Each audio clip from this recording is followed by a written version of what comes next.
Welcome back to another technical deep dive here in the debug zone. Today, we're tackling a big question and breaking it down with insights from other users.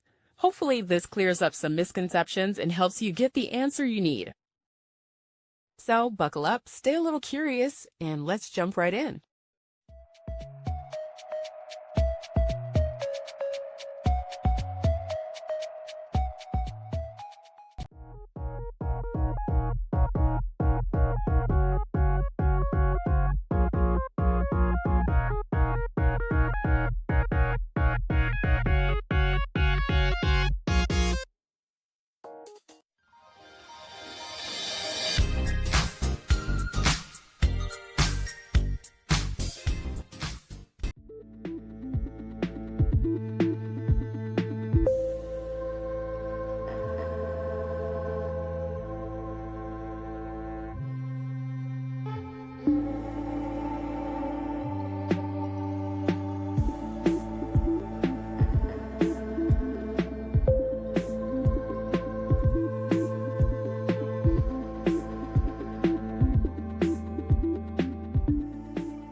And that's a wrap.